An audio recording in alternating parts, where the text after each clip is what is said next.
Back in 2015, lovers of the Persona series were treated to an obscure yet excellent sidestep on the path of mainline games with the release of Persona 4 Dancing All Night. Today, we have all been welcomed back into the Velvet Room for not one, but two more entries in this nonsensical rhythm game series, as Persona 3 Dancing in Moonlight and Persona 5 Dancing in Starlight hit shelves. I'm going to start this review off by stating first that it is meant to cover the entire Endless Night collection on the PS4, which includes both Persona 3 Dancing in Moonlight and Persona 5 Dancing in Starlight, as well as a port of the once PS Vita exclusive game Persona 4 Dancing All Night. I will take time to reflect on each of them individually after taking a moment to discuss the similarities between them all. The Persona dancing games each take the music from their respective 100-plus hour JRPG and remix the heck out of those songs while placing their cast of characters inside crazy situations where dancing the night away is the only solution. The gameplay is first and foremost a rhythm game, very similar to Super Beat Sonic, wherein the button prompts fly from the center of the screen to a radial set of inputs on the perimeter. Up, left, down, triangle, circle, and X will make up the majority of buttons to press, while rings approaching the perimeter represent optional scratch notes that can be activated with the flick of a stick or L1-R1 if you activate it as an option. The system works very well and does a good job of working with the dancing your characters will be doing in the background. That is to say that you can enjoy what's happening without missing notes. The only complaint I have about this system is that when it's placed on a 55-inch screen with my PS4, I found it exhausting on my eyes as they darted around the perimeter of the television. However, this was remedied by distancing myself further from the TV than I normally would have been for other games. Just something to note, as this is not a problem when playing these games on the small screen of the PS Vita. From what I played, Persona 4 Dancing All Night is an excellent port of the now 3-year-old Vita game. If you never played it before, this is the best place to start in this collection, as it does a great job of establishing the idea around why these characters are dancing in the first place. For those who already played it on Vita, it's also worth pointing out that it stands on its own in terms of PlayStation trophies, should you desire a second set for the game. I'm also going to note that this is the only game in the collection with a fully fledged, albeit throwaway, story that is used as a means of progression to unlock all available songs. In the end, this is a great port of Persona 4 Dancing All Night, and it makes me glad that it's now available for people who never owned a PS Vita to play it.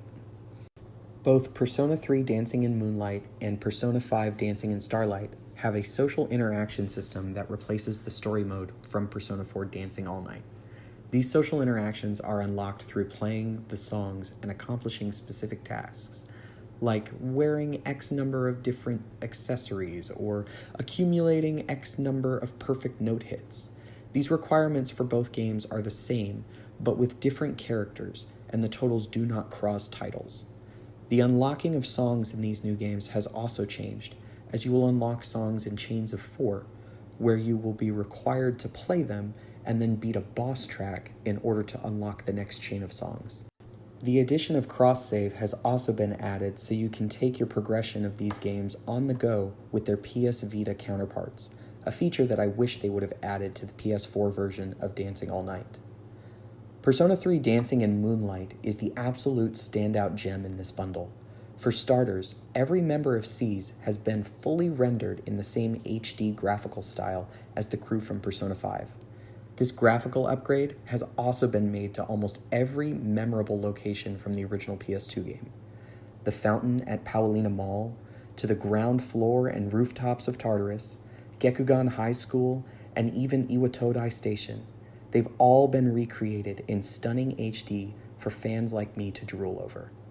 I just couldn't believe how much joy seeing these characters in this detail brought to me. They all seem to have been revitalized, and their dancing full of personalities I remembered from my times with them. Persona 3 Dancing in Moonlight also has the deepest reaching track list of the included games, as it pulls and remixes songs from Persona 3, Persona 3 Fez, Persona 3 Portable, and Persona Q Shadow of the Labyrinth. Honestly, the soundtrack for this game hits hard, and it'll stick with you for days. Persona 5 Dancing in Starlight, however, may have a weaker soundtrack, as it takes songs from only one game and features more edits than remixes, but that doesn't discount its appeal to anyone who's traveled mementos with the Phantom Thieves. Just like in Persona 3 Dancing in Moonlight, the personalities of these characters is clearly evident in their dancing, and it helps a lot in creating a solid connection with anyone who's played the RPG. The social interactions were also a joy, as the original English voice actors are present for recording the dialogue. One last feature present in both of the new games is PSVR compatibility. This feature is mainly used to focus on a new room exploration mode that is unlocked through social interactions. Though the VR headset is not required, it significantly adds to the sense of scale when exploring places like Junpei's dorm room or the attic of Café LeBlanc. Okay, here's the bad news. This game seems as if it will suffer from the modern Atlas game DLC disease. What I mean by this is I have confirmed with our Atlas contact that all of the extra content that will go on sale parallel to these games' release will not be cross-buy with their Vita counterparts. This is also true for anyone who purchased DLC on the Vita version of Persona 4 Dancing All Night.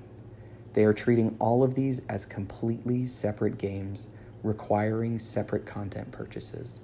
It kind of stinks. All in all, the Persona Dancing Endless Night collection is by far the best way to experience this trifecta of amazing rhythm games. If you have even the slightest desire to check it out, take my word and go for it. Oh, and one more thing. Baby, baby, baby, baby, baby, baby, we need a remaster of Persona 3 Fez on PS4. Please, Atlas, make it happen.